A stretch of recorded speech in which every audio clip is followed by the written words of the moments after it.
ගන්න බැරි දේවල් ගැන හිතන්න. මෙහෙම කිව්වහම ඔබ බලයි ඇයි මම මෙහෙම කියන්නේ කියලා. මුදල් වලට ගන්න බැරි දේවල් ගැන හිතන්න කියලා.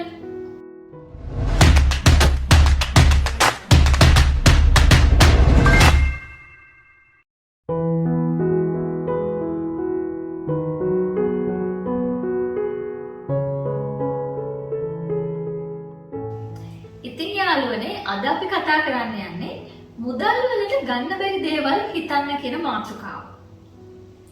ඉතින් මෙහෙම කිව්වහම ඔයගොල්ලෝ බලයි ඇයි මේ මුදල් වලට ගන්න බැරි දේවල් හිතන්න කියලා කියන්නේ කියලා. ඒකට හේතුව මම පොඩ්ඩක් කියන්නම්. මේක අපි වෙනදට කතා කරන මාතෘකාවලට වඩා ටිකක් වෙනස් මාතෘකාවක්. නමුත් මේක ගැන කතා කරන්න ඕනේ කියලා අපිට හිතුණා. මුදල් වලින් ගන්න බැරි දේවල් ගැන මේ වෙලාවේ ඇයි අපි හිතන්නේ? දැනට ශ්‍රී ලංකාවේ ඇති වෙලා තියෙන අධිඋද්දමනීකාරී තත්ත්වයක් එක්ක අපේ රුපියලේ අගය දිනෙන් දින අඩු වෙනවා. ඒකේ කිසිම වටිනාකමක් නැති වෙලා යන තත්ත්වයක් තමයි අද වෙනකොට අපිට දකින්න ලැබෙන්නේ. ඉතින් මෙහෙම මුදල රුපියල අවප්‍රමාණය වෙනවත් සමගම අපිට අවශ්‍ය භාණ්ඩවල මිල ගණන් එන්නෙන්නම මිලෙන් අධික වෙනවා. එහෙමත් නැත්නම් වෙළඳපොලේ මිලදී ගන්න නැති වෙන තත්ත්වයකට පත් වෙනවා.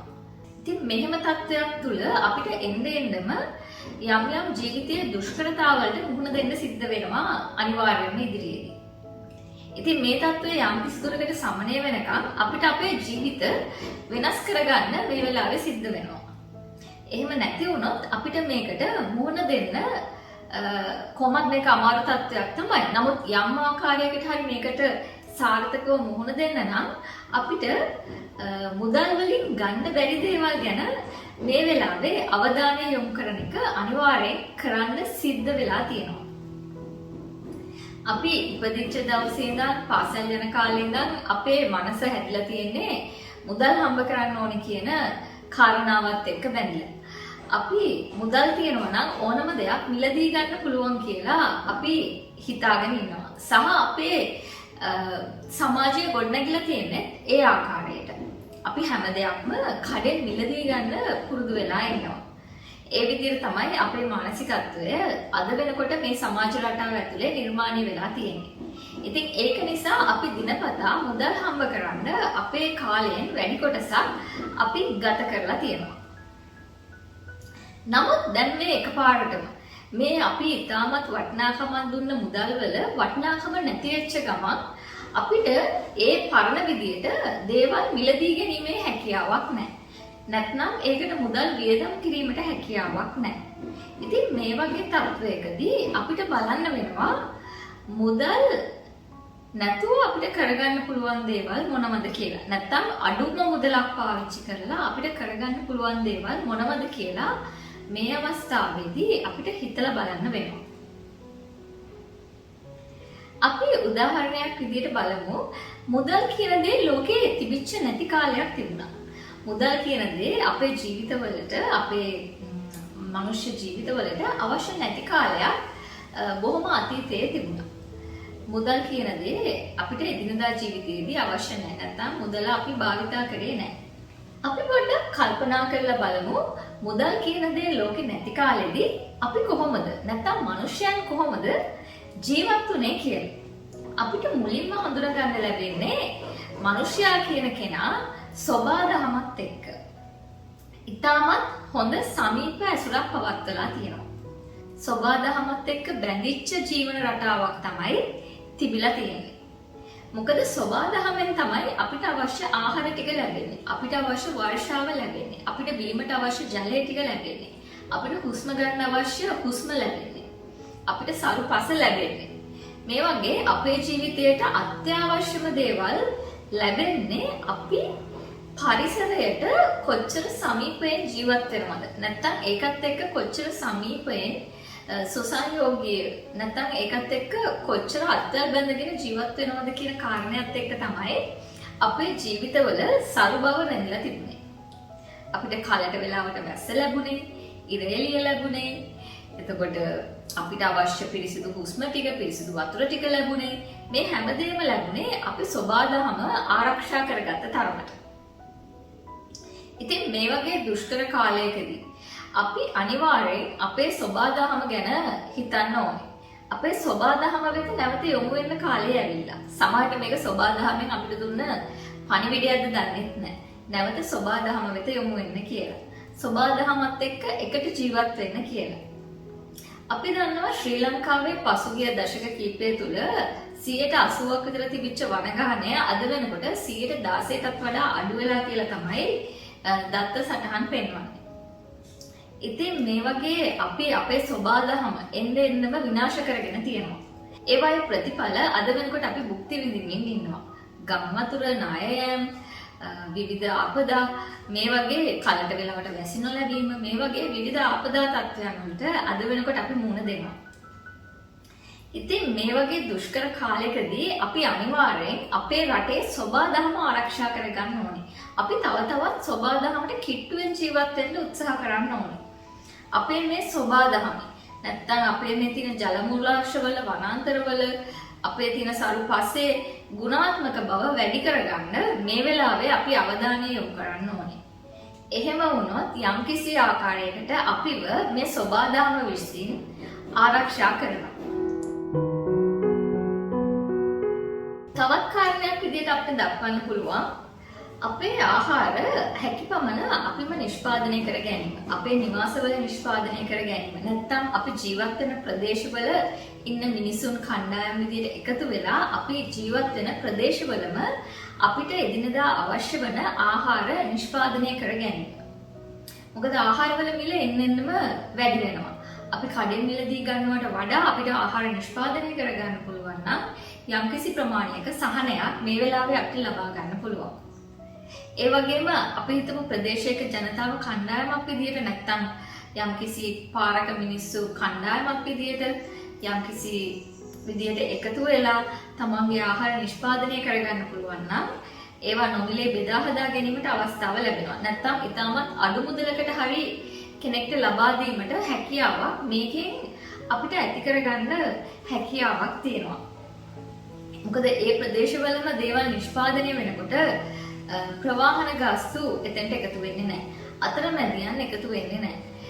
එතකොට භාණ්ඩවල විශ්වාසවන්තභාවය වැඩි වෙනවා වගේම අපිට යම්කිසි මුදලෙනුත් වාසියක් ලබන්න මේ හරහා හැකියාවක් තියෙනවා. අතරමැදියන් ප්‍රමාණය අඩු වෙන තරමට භාණ්ඩයක දුර ප්‍රමාණය අඩු වෙන තරමට ඒකේ වාසිය ලැබෙන්නේ පාරිභෝගිකයට. නැත්නම් අපිට. ඉතින් මේ වගේ දෙයක් ගැනත් මේ වෙලාවේ අපිට අවධානය යොමු කරන්න අනිවාර්යෙන් සිද්ධ වෙනවා. තුන්වෙනි කාරණේ විදිහට මට ඉදිරිපත් කරන්න පුළුවන් බීජ නිෂ්පාදනය. අපි දන්නවා අතීතයේදී Tamanට වගාවට අවශ්‍ය බීජ නිෂ්පාදනය කරගත්තේ තම තමන්මයි. Tamanගේ ජන කොට්ටාශයමයි. Tamanගේ ගමේ කට්ටිය එකතු වෙලාමයි Tamanට අවශ්‍ය බීජ ටික නිෂ්පාදනය කරගත්තේ. ඒ වගේම මේ බීජ තියනවා කියන්නේ Tamanට එක අතකින් මුදල් තියනවා හා සමානයි. එතකොට මේ බීජ වලින් අපිට අවශ්‍ය ආහාර නිෂ්පාදනය කරගන්න පුළුවන්.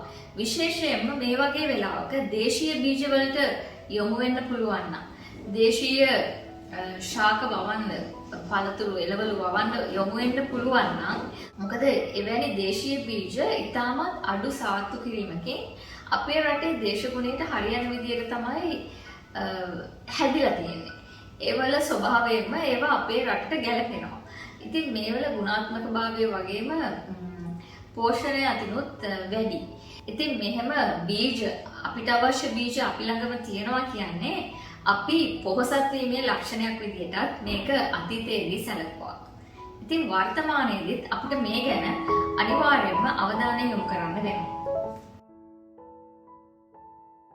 ඒ වගේම තවත් අපිට මේ දවස්වල තියෙන විශාල ගැටලුවක් තමයි ඉන්ධන හිඟවීම. ඉන්ධන ලබා ගැනීමට නොහැකි වීම සහ ඉන්ධනවල මිල අධික වීම. ඉතින් මේ වගේ වෙලාවක ඇත්තටම අපිට අපහසුතා ගොඩක් එකතු වෙනවා අපේ ජීවිතවලට. නමුත් මේකට අපිට මුහුණ දෙන්න නම් අපිට වෙනදා අපි කඩේට ගියේ වාහනේ නම් අපිට දැන් පයින් යන්න පුරුදු වෙන්න සිද්ධ වෙනවා. ඒ වගේම බයිසිකලයක යම් දුරක් යන්න පුරුදු වෙන්නත් සිද්ධ වෙනවා. සමහර විට ගොන් කරත්තයක් වගේ දේකුත් ඉදිරියේදී යම්කිසි ඈත දුරක් යන්න භාවිතා කරන්න හිත හදාගන්න සිද්ධ වෙන්නට පුළුවන්. ඉතින් මේ වගේ දේවල් ගැන මේ වෙලාවේ අපි අවධානය යොමු කරන්න ඕනේ. අපි කලින් හිතපු සිහිනවලම ජීවත් වුණොත් මේ වෙලාවේ අපිට ඒක ගොඩනගා ගන්න අපහසු තැනක තමයි ඉන්නේ. ඉතින් මේ වෙලාවේ අපි ඒ වෙනුවට කරන්න පුළුවන් දේවල් මොනවද? අපේ ජීවිතවල වෙනස් කරන්න පුළුවන් දේවල් මොනවද කියලා හිතලා බලන්න කාලය. ඒ වගේම තව දෙයක් කරන්න පුළුවන්. අපි හිතමු වෙනදාට අපි කිලෝමීටර් ගානක රැකියාවකට ගියා නම් තමන්ගේ ගෙවල් අසලින් රැකියාවක් හොයාගන්න සිද්ධ වෙන්න පුළුවන්. ඒ වගේම ගොඩක් ඈත ඉස්කෝලේකට ගියා නම් තමන්ගේ ගෙවල් අසල පාසලකට අපිට මේ වෙලාවේ මාරු වෙන්නට සිද්ධ වෙයි. ඉතින් මේ වගේ විවිධ ක්‍රම තමන්ගේ යන දුර ප්‍රමාණය අඩු කරගන්න, තමන්ගේ යන වියදම අඩු කරගන්න. මේ වගේ දේවල් වලට විවිධ අලුත් ක්‍රම අපිට මේ වෙලාවේ අනිවාර්යෙන් හිතලා බලන්නට වෙනවා. අපිට තියෙන තවත් ගැටලුවක් තමයි ගෑස් නැතිවීම. ගෑස් නැහැ, භූමි තෙල් නැහැ. ගෑස් භූමි තෙල් කියන්නේ සාමාන්‍යයෙන් අපේ ජීවිතවල අත්‍යවශ්‍ය කාරණයක්. නමුත් මේ වෙලාවේ ඒක නැත්තම් අපි මොකද කරන්නේ? අපිට අනිවාර්යෙන් දරලිපකට මාරු වෙන්න සිද්ධ වෙනවා. ඒ වගේම මේ වෙලාවේ අපි කාර්යබහුල කෙනෙක්ට සැරින් සැරේ දරලිපේ උයන්න අපහසු නම් දවස් 2-3කට එක සැරේ උයලා ශීතකරණයේ තියාගන්නත් ආහාර හැකියාවක් තියෙනවා. එහෙම කරලා හරි අපිට මේ අවස්ථාවේ මේ අභියෝගයට මුහුණ දෙන්න හිත හදාගන්න වෙනවා. ඒකට සාර්ථකව මුහුණ දෙන්න අපිට ශක්තිය ධෛර්යය ඇති කරගන්න වෙනවා. මේ කාලේ ඇති වෙලා තියෙන තවත් දුෂ්කරතාවයක් තමයි පාසල් දරුවන්ට අධ්‍යාපනය සාර්ථකව කරගන්න තියෙන අපහසුකම්. පාසලට යෑමේ අපහසුකම. මේ වගේ අපහසුතා මැද අපිට තව මොනවද කරන්න පුළුවන් කියලා හිතලා බලන්න දෙමාපියන්ට අනිවාර්යෙන් සිද්ධ වෙනවා. මේ වෙලාවේ ඇත්තටම ස්වේච්ඡා ගුරුවරුන් ඉන්නවා නම් ඔවුන්ට මේක හොඳ අවස්ථාවක්. තමන්ගේ පාරේ නැත්තම් තමන්ගේ ප්‍රදේශයේ ළමුන් එකතු කරලා ස්වේච්ඡාවෙන් හෝ නැත්තම් ඉතාමත් අඩු මුදලකට මේ වෙලාවේ අධ්‍යාපනය ලබා දෙන එක ඉතාමත් ඉහළ සේවාවක් බවට පත් වෙනවා. ඒ වගේම මේක මිලකල නොහැකි සේවාවක්. ගුරුවරයෙක් කියන්නේ මිලකල නොහැකි සේවාවක් සපයන කෙනෙක්.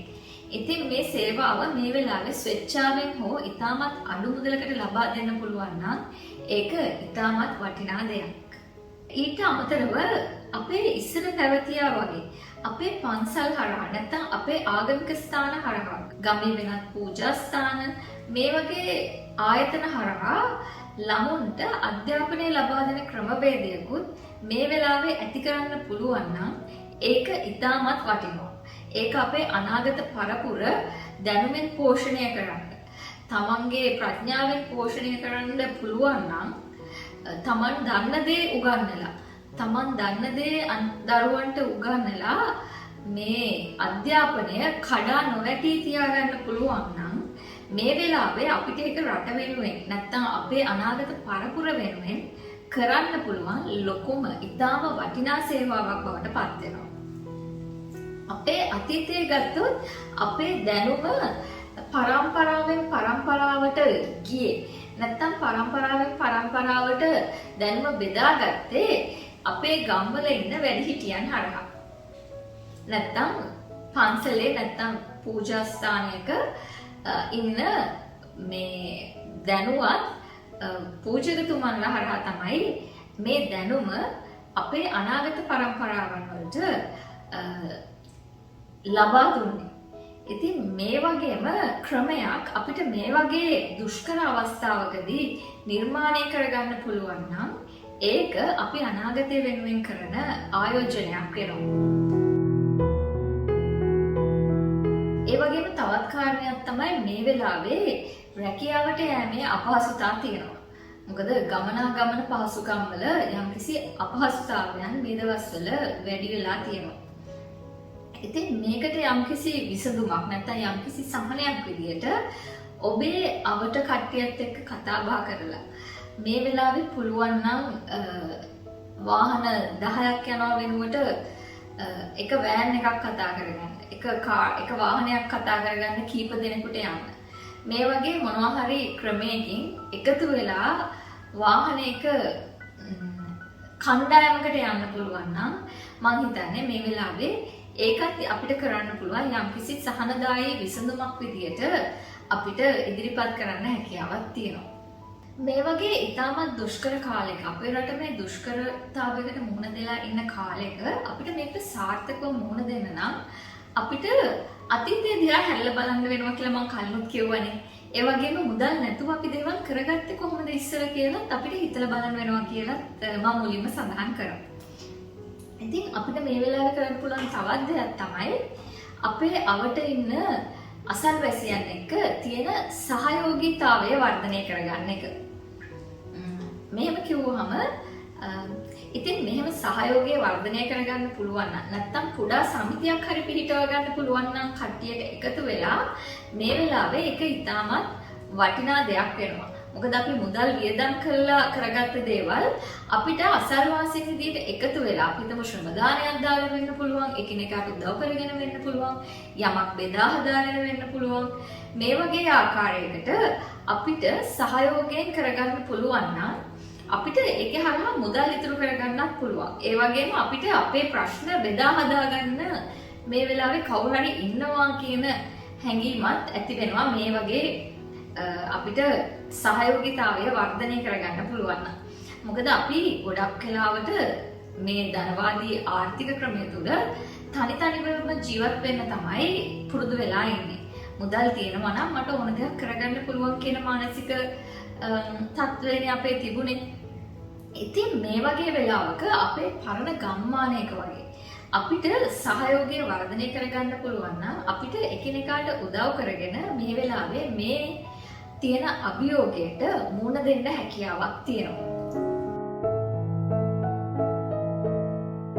තව දෙයක් තමයි මේ වෙලාවේ අපිට affordable නැත්නම් අපිට අපහසු ලබා ගන්න අපහසු දෙයක් තමයි බෙහෙත්. නැත්නම් අපේ සෞඛ්‍ය පහසුකම් කියලා කිව්වොත් මේ වෙලාවේ අපිට ඒවා ලබා ගැනීමේ යම්කිසි දුෂ්කරතාවයක් තියෙනවා. ඉතින් සන්තුට්ටි පරමන්දරම් කියනවා වගේම ආරෝග්‍ය පරමාලාභා කියලා අපි අහලා තියෙනවානේ. අපිට හොඳ නිරෝගීමත් ජීවිතයක් ගත කරන්න පුළුවන් නම් ඒක තමයි අපේ පරම ලාභය. ඉතින් මේ වගේ නිරෝගීමත් ජීවිතයක් ගොඩනගා ගන්න අපිට ව්‍යායාම ටිකක් අපේ ජීවිතයට එකතු කරගන්න පුළුවන්. ඒ වගේම අපේ මානසික සෞඛ්‍ය වර්ධනය කරගන්න අපිට යම් දේවල් වලට අවධානය යොමු කරන්න පුළුවන්. අපේ ආධ්‍යාත්මික ජීවිතය වර්ධනය කරගන්න යම් කුඩා ක්‍රියාකාරකම් වලට අපිට යොමු වෙන්න පුළුවන්. මේ වගේ දේවල් වලට ඇත්තටම වැඩි මිල මුදල් වැය වෙන්නේ නැහැ. මිල මුදල් වැය වෙන්නෙම නැත්තරම්. නමුත් තමන්ගේ අවධානය යම්කිසි ප්‍රමාණයකට යොමු කරන්න තමයි මේ වගේ දේවල් වලදී සිද්ධ වෙන්නේ. මොකද අපේ මානසික සෞඛ්‍ය අපිට යම්කිසි හොඳ මට්ටමක තියාගන්න පුළුවන් නම් අපිට ශරීරයේ එන ලෙඩ රෝග යම් ප්‍රමාණයකට අඩු වෙන්න ඒක හේතු වෙනවා. අපිට ශාරීරික සුවය ලබන්න මානසික සුවය ඉතාමත් වැදගත්. ඉතින් මේ වගේ දුෂ්කර අවස්ථාවක ලෙඩක් හදාගන්න නැතුව ඉන්න පුළුවන් නම් ඒක සෑහෙන ලොකු දෙයක්. අපිට යම්කිසි ගෙදරම වවා ගන්න පුළුවන් ඖෂධ පැලෑටි ටිකක් තියෙනවා නම් ඒ වගේ දේවල් නිතර ආහාරයට එකතු කරගන්න එක මේ වගේ වෙලාවක ඇත්තටම වටිනවා. මේවට ඇත්තටම වැඩි මිල මුදල් වියදම් වෙන්නේ නැහැ. අපිට පෝච්චියක හරි වවා ගන්න හැකියාවක් තියෙනවා. මේ වගේ මොකද අපේ සෞඛ්‍ය ගැන මේ වෙලාවේ අපි ගොඩාක් හොඳින් හිතන්න ඕනේ. අපිට ලෙඩක් දුකක් හැදුනොත් අපිට ඒකට ගොඩාක් වියදම් කරන්න හැකියාවක් නැහැ. බෙහෙත් ගැනීමේ හැකියාවක් නැහැ. ඒක නිසා තමන්ගේ සෞඛ්‍ය ගැන තමන්ගේ ගෙදර අයගේ සෞඛ්‍ය ගැන මේ වෙලාවේ මේ වගේ දේවල් ජීවිතේට එකතු කරගෙන ගොඩනගා ගන්න උත්සාහ කරන්න කියලා අපි මේ වෙලාවේ ඉල්ලලා හිටින්න කැමතියි. තවත් කාරණයක් තමයි බෙදා හදා ගැනීම. අපි අතීතයේ ජීවත් වුණේ බෙදා හදාගෙන. ගමකට ගියොත් අදටත් මේ ලක්ෂණය දකින්න පුළුවන්. අපි බෙදා හදා ගන්නවා. මට තියෙන දේක් මම අල්ලපු ගෙදරට දෙනවා. අල්ලපු ගෙදර කෙනා එයාට තියෙන දේක් අපිට දෙනවා.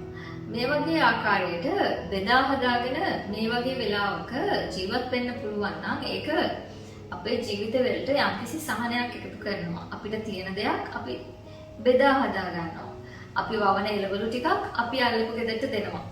අපිට තියෙන බීජ ටිකක් අපි අපේ අඳුරන කෙනෙක්ට දෙනවා. මේ වගේ අපිට අපි භාවිතා කරන යම්කිසි භාණ්ඩයක් වුණත් වෙන්න පුළුවන්. අපිට අවශ්‍ය නැති භාණ්ඩ තියෙනවනේ අපේ ගෙවල් වල.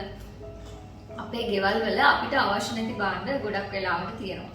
ඉතින් මේ වෙලාවේ කෙනෙක්ට මිල මුදලක් පියදම් කරලා යම්කිසි භාණ්ඩයක් මිලදී ගන්න අපහසුයි නම් එවැනි කෙනෙක්ට Tamanට අනවශ්‍ය භාණ්ඩ නොමිලේ ලබා දෙන්න පුළුවන්. ඇත්තටම මේ වගේ දෙයකට අපේ Facebook එකේ group එකක් තියෙනවා.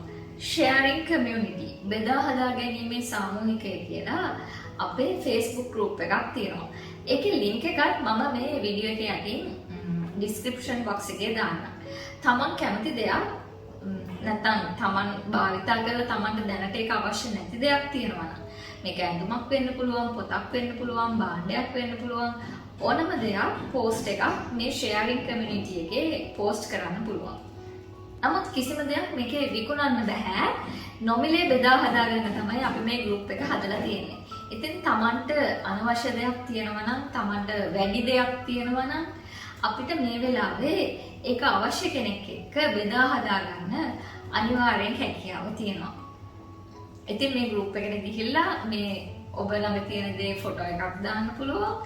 ඉතින් මේ වගේ බෙදා හදාගෙන මේ අවස්ථාවේදී අපිට ජීවත් වෙන්න පුළුවන් නම් ඒක මේ වෙලාවේ අපිට මිනිසුන් විදියට කරන්න පුළුවන් ලොකුම දෙයක්. ලොකුම වටිනාකමක් එකතු වෙන දෙයක්. ඉතින් මේ අදහස් ටික මම කිව්වේ මට හිතෙන විදිහට. මීට වඩා තව අදහස් ඔයගොල්ලන්ට තියෙන්න පුළුවන්. මේ දුෂ්කර අවස්ථාවට මුහුණ දෙන්න අපි තව මොන වගේ දේවල්ද කරන්න පුළුවන්. මොකද කවුරු හරි ඇවිල්ලා අපිව බේර ගන්නකම් බලාගෙන හිටියොත් අපිට මේ රට ගොඩ ගන්න ලැබෙන්නේ නැහැ. මේක ගොඩ ගන්න වෙන්නේ මේ රටේ ජීවත් වෙන ජනතාව විදියට අපිටමයි. මේ අභියෝගයන්ට මුහුණ දෙන්න වෙන්නේ අපිටමයි. ඉතින් මේවට විසඳුම් මොනවද?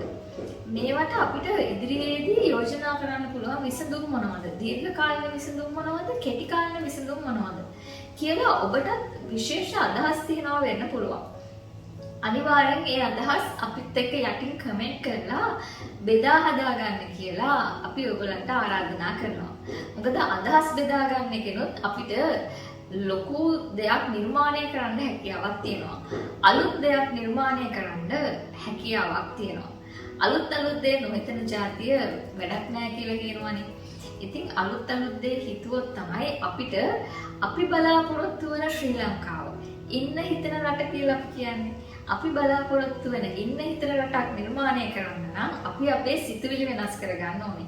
අපි අපේ ජීවන රටාව වෙනස් කරගන්න ඕනේ. අපි කරන දේවල් වෙනස් කරගන්න ඕනේ. ඉතින් මේ දේවල් වලට ඔබගේ යෝජනා පල්ලෙන් කමෙන්ට් කරන්න කියලා අපි ඉතාමත් ගෞරවයෙන් ආරාධනා කරනවා. එහෙනම් අදට අපි ගිහිල්ලා ඉන්නම්. සතුටින් පිරි සමාජයක් නිර්මාණය කරන්න අපි හැමෝටම හැකියාව ලැබෙන්න කියලා ප්‍රාර්ථනා කරනවා.